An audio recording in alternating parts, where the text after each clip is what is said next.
માળિયાહાટીના ચોરવાડ ગામના વતની અને સોમનાથ ધારાસભ્ય વિમલ ચુડાસમાને કોર્ટમાંથી નગરપાલિકા ચૂંટણી લડવાની રાહત મળતા તેમના સમર્થકો દ્વારા ચોરવાડમાં વિમલ ચુડાસમાનું સ્વાગત કરવામાં આવ્યું હતું। આપને જણાવી દઈએ કે 2011માં સોમનાથના ધારાસભ્ય વિમલ ચુડાસમા ઉપર ફરિયાદ દાખલ થઈ હતી અને માળિયાહાટીના કોર્ટ દ્વારા વિમલભાઈ ચુડાસમાને 6 માસની સજા થયેલી, જેના કારણે વિમલભાઈ ચુડાસમા ચૂંટણી ન લડી શકે, પરંતુ આ કેસને હાઈકોર્ટે રાહત આપીને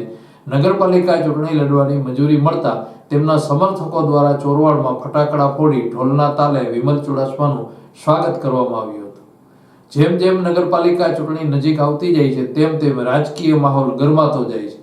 વિમલભાઈ ચુડાસમાને નગરપાલિકાની ચૂંટણી લડવા મંજૂરી મળતા ફરી રાજકીય માહોલ ગરમાયો છે। મારી ઉપર 2011માં જે હોલિડે કેમ્પ ફરિયાદ ખોટી રીતે ભારતીય જનતા પાર્ટી દ્વારા કરવામાં આવેલી, એ સમયે મને ભાજપમાં લેવા માટે થઈને આ ફરિયાદ કરવામાં આવેલી હતી અને મેં ભાજપમાં જવાની મનાઈ કરેલી અને ખોટી રીતે સરકાર એમની હોવાના કારણે ભારતીય જનતા પાર્ટીના લોકો આગેવાનો દ્વારા અને પક્ષના હોદ્દેદારો દ્વારા મારી પર ખોટી રીતે ચોરવાડ શહેરમાં ફરિયાદ કરવામાં આવેલી હતી અને એ ફરિયાદના આધાર ઉપર માળિયા કોર્ટે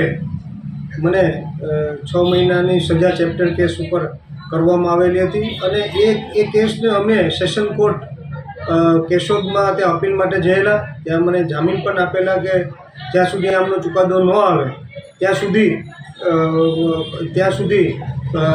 નવો ચુકાદો ન આવે ત્યાં સુધી આમાં કંઈ આગળ કાર્યવાહી ન થઈ શકે અને આજે એ કેસ કેશોદ કોર્ટમાં ચાલુ છે અને એમાં 6 મહિનાની જે સજા પડેલી હતી, કાયદો એવું કહે છે, નગરપાલિકાનો અધિનિયમ એવું કહે છે કે કોઈને પણ 6 મહિનાની સજા હોય તો એ નગરપાલિકાની ચૂંટણી ન લડી શકે, તાલુકા પંચાયત ન લડી શકે, જિલ્લા પંચાયત ન લડી શકે, અથવા કે તે નગરપાલિકાનો સભ્ય હોય, નગરપાલિકાનો પ્રમુખ હોય કે તાલુકા પંચાયતનો પ્રમુખ હોય કે જિલ્લા પંચાયતનો પ્રમુખ હોય તો તે હોદ્દાઓ હોય તેમના હોદ્દાઓ પરથી દૂર કરવામાં જ્યાં સુધી સ્ટે ન મળે ત્યાં સુધી। એટલે નગરપાલિકાની ચોરવાડ ચૂંટણી આવી રહી હતી। 20 વર્ષથી હું ત્યાં નગરપાલિકાના 3જા વોર્ડમાં લોકો મને ચૂંટાઈને મોકલે છે અને હું સભ્ય તરીકે પણ છું અને પ્રમુખ તરીકે પણ ચોરવાડ વિસ્તારના લોકોએ મને સેવા કરવાનો મોકો આપેલો અને ચોરવાડના વિસ્તારના લોકો ઈચ્છતા હતા કે ફરી હું ચૂંટણી લડું, એના માટે થઈ અને મેં સેશન કોર્ટમાં કેશોદ